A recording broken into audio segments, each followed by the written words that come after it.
Ladies and gentlemen, boys and girls, children of all ages and denominations, welcome to Off the Top Rope, the wrestling show that puts you in the know. Follow us on all our social medias, the Loudmouth Appreciation Society and Mpuma Kappa TV. Alongside that, follow WAWSA on those channels too. With us today, we have got the most polarizing man in professional wrestling, the owner and CEO of WAWSA, Mr. Mark Beal. He's going to talk to us a bit about his history in professional wrestling, the history of wrestling in Nelson Mandela Bay, and what we've got planned going forward, including the very latest installment of Wrestle Monster, the show that has its home right here in the Bay. After the break, we will be talking to Mark Beal. Stay tuned.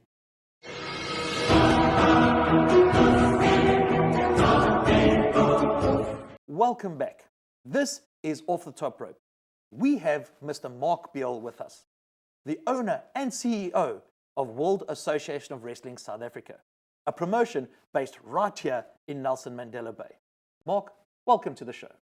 Thanks, Don. Good to be here, and well done. Awesome show you got here. Thank you very much, sir. Mark, a lot of people know you as the promoter, Mark Beal, the owner, Mark Beal, but not a lot of people know the wrestler, Mark Beal. Tell us a bit about your wrestling history. Yeah, it goes back. I mean, I was a second generation wrestler. I had an uncle that wrestled professionally, which was my mother's brother. Mm-hmm. He wrestled here locally in Nelson Mandela Bay and immigrated to Canada many years ago. But I remember as a 5-year-old little boy down at the old Feather Market Hall. Those years, you want to talk about polarizing figures. Polarizing figures was the promoter of the day, mm-hmm. which was Bull Heffer. Right. Now, Bull Heffer was really the only promoter in the whole of South Africa those years. And Bull Heffer, without television, very little radio, barring the normal newspaper adverts, he packed out auditoriums throughout this entire country. He took figures and made them superstars, mm-hmm. in an unsuperstar environment. Right. But yet the people used to flock. He had about 5 or 6 figures that he really pushed very much. One was Jan Wilkins, mm-hmm. and Frikkie Alberts, which was no Vrystaat. Then there was Percy Hall. There was Tarzan Jacobs. And then there was the masked sensation back then, Apollo, Gert Snyman, right. who unfortunately recently died about 3 weeks ago, at the age of about 83, 84 years old. You know, so my uncle was always wrestling. So as a 5-year-old boy, wrestling was always in my blood. Mm-hmm. I was always at my uncle's house. He had a wrestling ring in his backyard.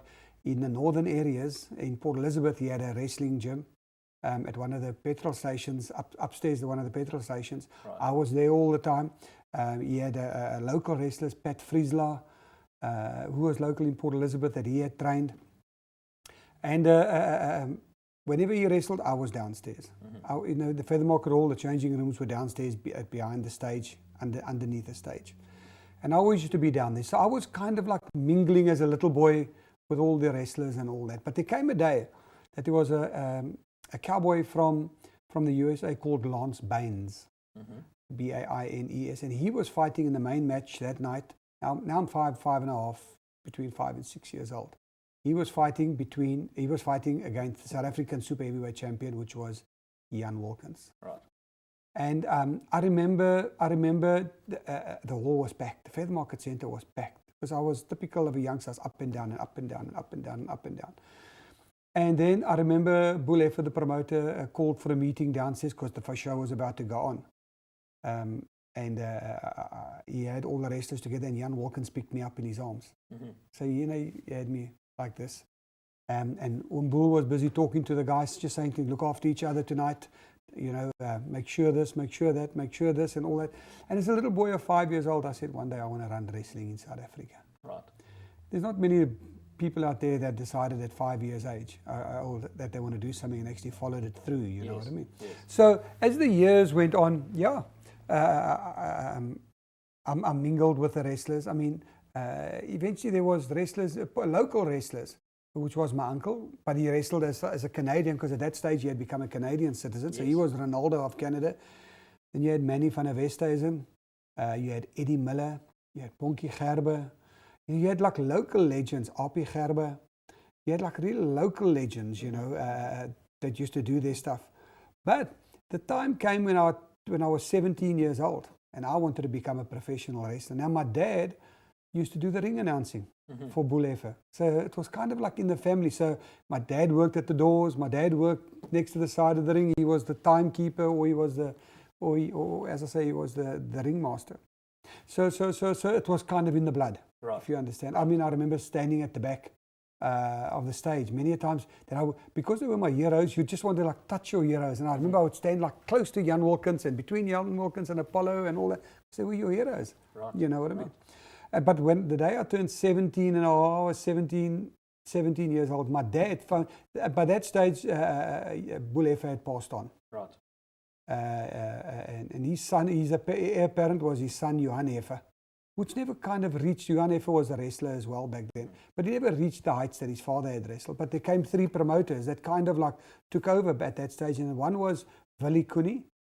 Willie Cooney used to look after the Cape Province, which was Eastern Cape, Western Cape, and Northern Cape. Right. And then you had PL Maharaj, who looked after KwaZulu-Natal, which was Natal back then, and he looked after the Free State. And up in Johannesburg, now that which would be the old Transvaal, which was then it was all like now, you know, you got your different provinces there, but it was Eastern Transvaal, Western Transvaal, Northern Transvaal, and there was a promoter called Sammy Cohen, right?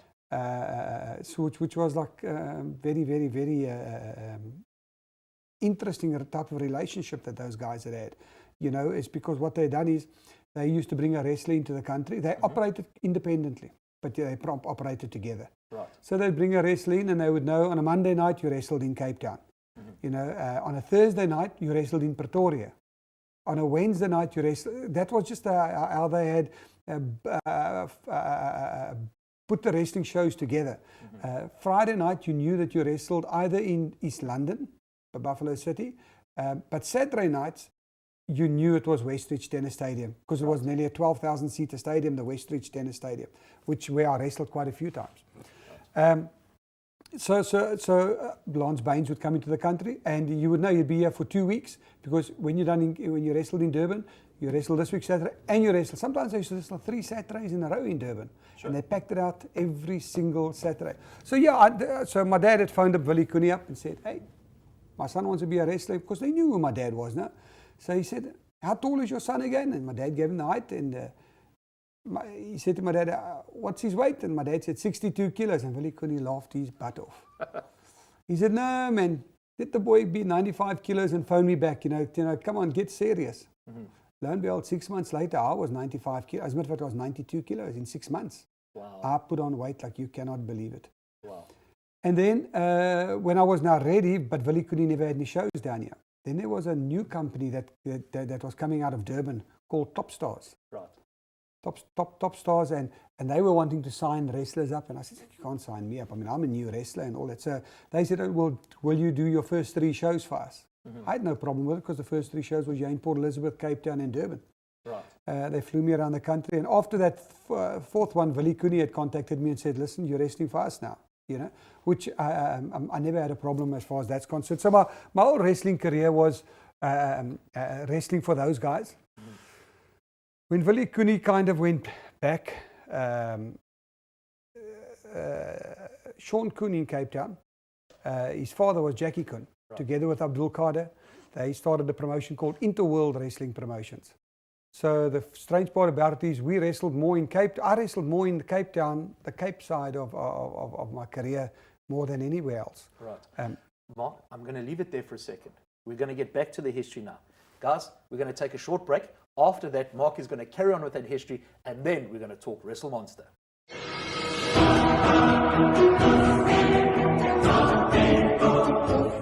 Welcome back. We have got Mark Beale with us, the owner and CEO of WAW South Africa. Mark, you were giving us a bit of history about wrestling, and you were talking about matches in the Port Elizabeth area in Cape Town and things like that. You've always mentioned to me that you always wanted to make Nelson Mandela Bay and Port Elizabeth the mecca of professional wrestling in South Africa. Yeah. Do you still feel that way after so many years? Absolutely. More than just a mecca, I want to create Nelson Mandela Bay as the capital of pro wrestling on the African continent. I mean, wrestling's been immensely popular here, Donovan. Immensely popular, like all over the places. But you had your die-hard audiences. You had your people, your die-hard supporters, and all that type of stuff.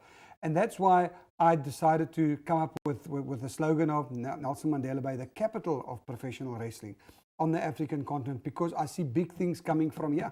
Right. What we have done, Mark, is I've put together a highlight package for you from the first Wrestle Monster till Wrestle Monster 6 that we had last year. It shows the passion that we as wrestlers and we as performers put into our wrestling, and it's appreciated by the people in Nelson Mandela Bay. Control room, let's cue up that video, please.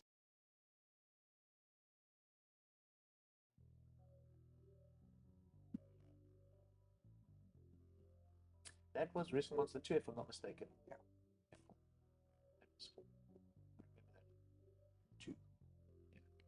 That was actually one of the Anawais, the family of the Anawais. That's correct.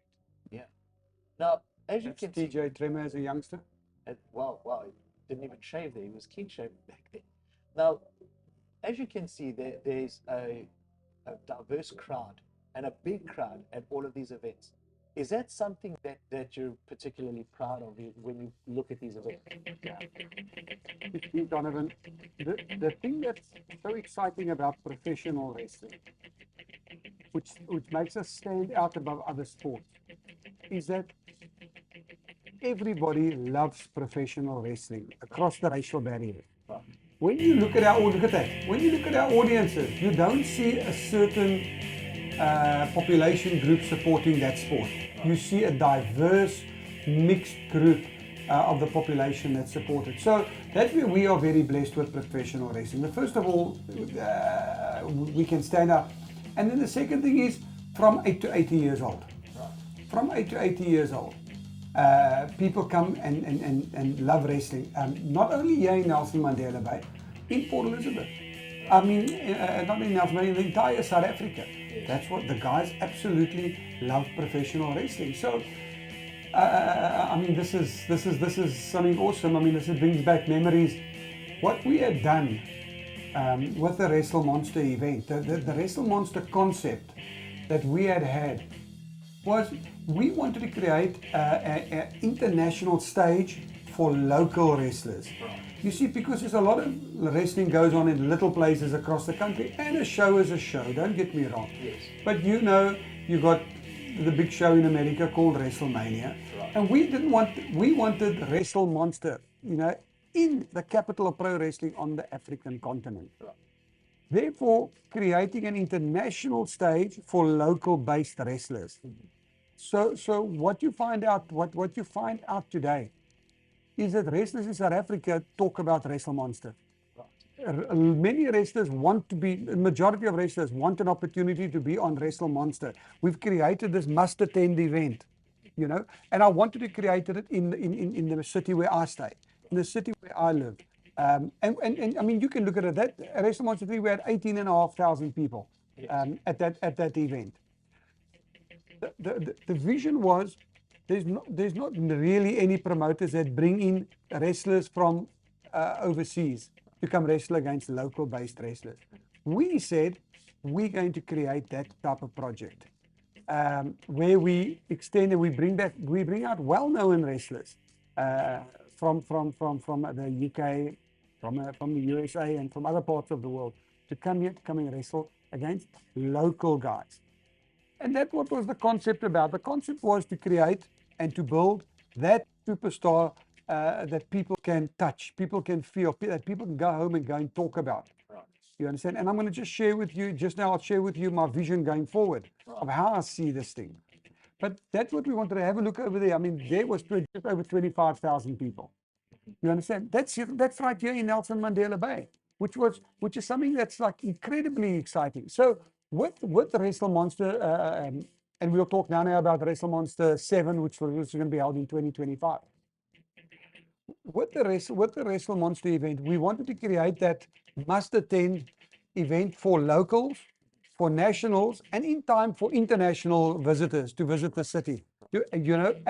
Right now we're looking. I mean, have a look at your audience. Can you see your diverse audience, Donovan? Yeah. So we want to create. So we want to create it over a 2-day event. Okay. We want to create. You get the Hall of Famers. We're still going to put word out there to all our wrestling fans and say, give us we'll run a competition. We don't want to call it a Hall of Famer. We don't want to call it a Wall of Famer.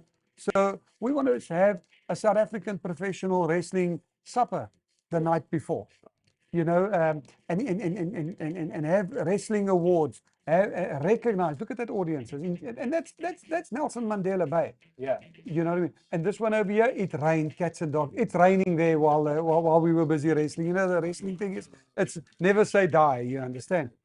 So my vision is to create it over 2 days, where in day one, you have your developmental side, because the developmental arm of WAW is immensely strong. But from day one, I want those developmental guys to know that there's a big stage. You understand? Obviously, WAW, I want to make this very clear, WAW promotes WAW committed wrestlers. There are a lot of wrestlers around the country, and that's wonderful. But we promote and we bring in international wrestlers to fight against WAW branded wrestlers, which is very important for us. So we want to, on the first night, yourself, you visited our training gym already, where there's about 10, 12 real good guys at the moment that are exceptional. And those guys haven't even been really on a stage yet to wrestle. You understand? Maybe one or two of them might have shown face, but they haven't had an opportunity. But they're all working towards an opportunity. So therefore, the night before, we have your awards from the ring. Mm-hmm. Sit down, we'll still see how we're going to do the concept and all that. But I think that will be coming from 2026, 2027, 2028. We don't want to talk about that because we're getting grayer and all that. But that's what we want to do, a 2-day event from that point. Right. And then on the second night is where you have your extravaganza with all your top heavyweights and all that. It's exciting for Nelson Mandela Bay. It's exciting for the region. It's exciting. I'm excited to have Mpuma Kapa TV that's on board with WAW Wrestling hosting a Wednesday night show. This WAW Talk Off the Top Rope talk show. It's exciting stuff. Right. Ladies and gentlemen, after the break, we've got a little surprise for Mark. Stay tuned.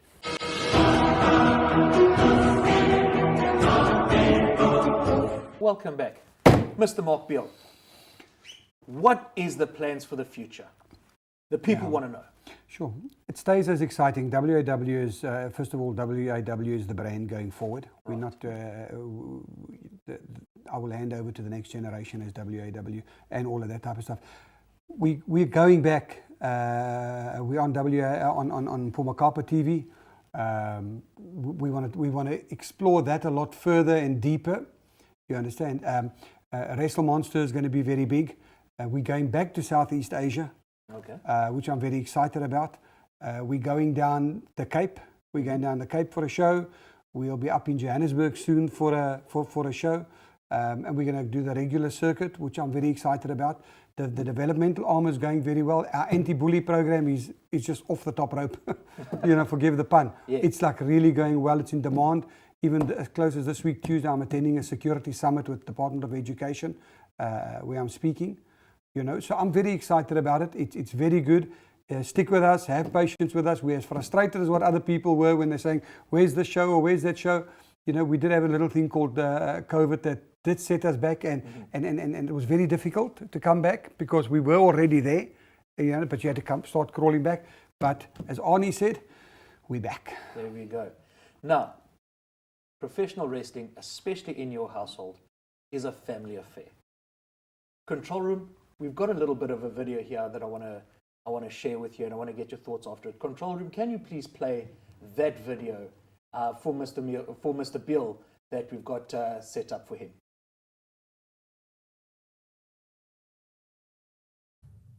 Hey everyone, international pro wrestling superstar, the Dream Machine, TJ Tremo over here. So, my dad is Mark Beale, better known as the Weasel on TV. And yeah, if you think South African wrestling, you think Mark Beale. My dad has done everything for South African wrestling, from the Thunderstruck TV shows back in the early 2000s, through putting on the biggest wrestling show in the entirety of Africa, Wrestle Monster, every year. And then also taking everyone on tours through like India and all these places, and making all these international tour happens throughout Africa.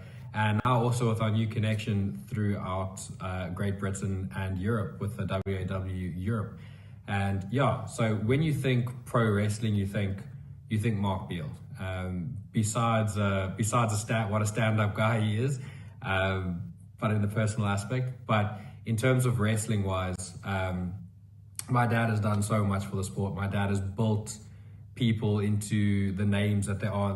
All household names really came from the Thunderstruck show that my dad built. So you think, I'm not going to name any people now, but you think all the big wrestlers that are really, not all of them, most of them were breeds from the Thunderstruck TV show. So yeah, if you think wrestling in South Africa, you would think WAW, which was previously known as CPW and WWP. The biggest names in South Africa came from that company and those companies and through my dad. So yeah, if you think that my dad has made South African wrestling what it is today, in all honesty, and like I said, forgetting what it is in a personal aspect about my dad, in terms of business, my dad has done everything for professional wrestling in South Africa. So yeah, it's been now about since the early 90s. My dad is a second generation wrestler himself. He wrestled all throughout the 80s and 90s, and then throughout the 2000s with own promotion and all that, and then going on into building WAW. So yeah, my dad is South African wrestling. That's in a nutshell for you. My dad, Mark Beal, is South African wrestling. Little tug at the heartstring there for you.